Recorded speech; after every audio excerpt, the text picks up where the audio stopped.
There is a photograph that the FBI took in 1979. It was not unusual for them to take it.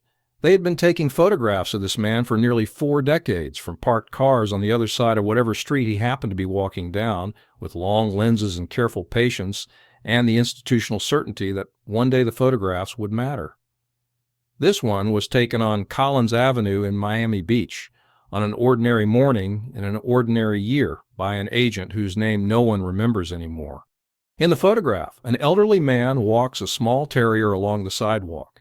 He is in his late 70s. He is wearing a dark coat. He is moving slowly, not because he has nowhere to go, but because he is not in a hurry, and the morning is the morning, and the dog is investigating something at the base of a lamppost, and there is, for the first time in 60 years, no particular reason to move faster than this. The leash hangs loosely in his hand. He is not impatient. He has learned, across a very long life, that most things are worth waiting for if you are willing to be still. That is the entire photograph. An old man and a small dog on a Miami Beach sidewalk in 1979. The FBI agent who took it filed it under the case number that had been open for 36 years. It joined thousands of other photographs in a file that had consumed the professional attention of dozens of agents, generated millions of words of surveillance reports, and produced, in the end, not a single successful prosecution. The photograph is part of the record of the most extensive investigation of a single individual in the history of American federal law enforcement. It shows a man walking his dog. This is the story of what a life looks like from the inside when everything that defined it publicly has receded. What remains when the power is gone? What was always there, underneath the financial architecture and the 40 years of federal pursuit, waiting quietly for the moment when everything else fell away? Meyer Lansky was born in 1902 and died in 1983. He lived 80 years. Of those 80 years, approximately 60 were spent at the operational center of the most sophisticated criminal financial enterprise in American history. He built systems that no one else in his world could have built. He evaded prosecution through a combination of legal architecture, financial invisibility, and the particular patience of someone who understood that time applied with sufficient steadiness is itself a form of defense. And then, in the last decade of his life, the operational center receded. Not all at once, but gradually, as age and health and the accumulated weight of a life lived at that level of sustained pressure began to make themselves felt, the radius of his world contracted. The Havana casinos had been gone since 1959. The Las Vegas skim operation had been dismantled. The major figures of his professional world, Luciano Siegel Costello, the men he had known since the Lower East Side, were dead or imprisoned or themselves diminished by age into something quieter than what they had been. The Israel episode had come and gone, leaving behind the particular exhaustion of a major gamble that had not paid off and the quiet knowledge that there were no more gambles of that scale left to make. What was left was Collins Avenue, a modest apartment, a woman named Teddy, his second wife, whom he had married in 1948 and who had been with him through everything since.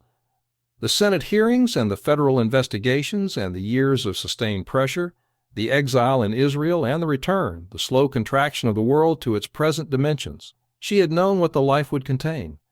She had chosen it anyway, which is its own kind of statement about love, about the particular calculations that people make when they decide to spend their lives alongside someone, and about what those calculations look like decades later when they have resolved into something simpler and more durable than either person could have predicted. A small terrier, a diner on the corner where he ate breakfast every morning at the same table in the same booth and ordered the same things and read the newspaper and watch the street with the same quality of attention he had brought to every room since he was a child in a tenement on the Lower East Side. The FBI car was across the street. It had always been across the street. By 1979, the surveillance had become something closer to habit than to investigation. No one was quite ready to stop. In the evening, sometimes, he and Teddy would sit together without speaking. Not in the uncomfortable silence of people who have run out of things to say, but in the easy silence of people who have said most of what there was to say and are now simply present together in the remaining time, which is a different thing, a quieter thing, the kind of thing that the federal file, focused entirely on the criminal dimensions of his existence, could not document and did not try to.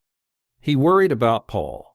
his son with cerebral palsy, born in 1931, who required ongoing care that Lansky had been arranging and funding for 50 years. The financial architecture he had built, the offshore accounts, the shell corporations, the layered structures that had kept the government's hands off his money for 4 decades, had been structured at some point to ensure that Paul's care continued after his own death. This was not a criminal concern. It was a father's concern. It was perhaps the most ordinary thing he had ever done with an extraordinary set of financial tools. He had a heart condition. He had a pacemaker. He tired easily. He was, by any honest assessment, an old man at the end of a very long life, and the particular quality of tiredness that settles over very old men. The tiredness that is not just physical, but something deeper, the tiredness of having been attentive for 80 years, was present in him the way it is present in anyone who has lived long enough and paid enough attention. The neighbors on Collins Avenue said in later accounts that he was quiet, polite, regular in his habits. They had stopped remarking on the FBI car years ago. What some of them did remark on was the ease between him and Teddy, the small gestures of a long marriage, the quality of attention they paid each other, the way they moved through the domestic space of their lives together without friction and without apparent effort, which is the thing that long marriages either develop or don't, and which, when they do develop it, is perhaps the most ordinary and most extraordinary achievement available to human beings. He died on January 15, 1983, at the age of 80 of lung cancer.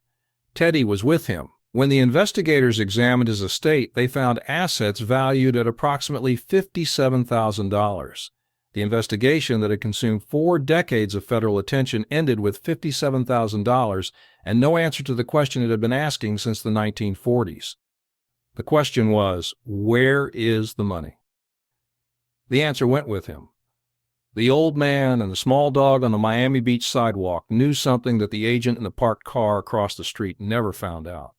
But that is not, finally, what the last years are about. The last years are about the morning walk, the corner booth, the easy silences. Paul cared for, Teddy present. The small dog at the end of a loose leash on a Miami Beach sidewalk in 1979, interested in something at the base of a lamp post, while the man who held the leash waited with the patience of someone who had learned, across 80 years, that most things worth seeing require you to slow down and be still. The FBI photographed the criminal for 41 years. On an ordinary morning in an ordinary year, they accidentally photographed the man.